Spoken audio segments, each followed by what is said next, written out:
Direct అంటే ఏంటిది? First element. Take the first element and remove this corresponding row and column AD minus BC. This is what? 18 minus BC అంటే ఎంత? 1. This one done.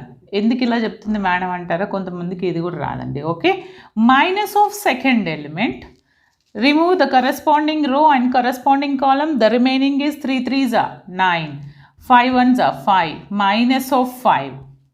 Okay, next plus, first positive but the element having negative sign, next negative, next positive, next entity you can remove the corresponding this 6, right, and remove the corresponding row and corresponding column, the remaining AD minus BC. Okay, that is what? 3 minus of 30 or minus of 30. Okay, దీన్ని ఎలా రాయొచ్చు చూడండి. ఇది ఏమవుతుంది?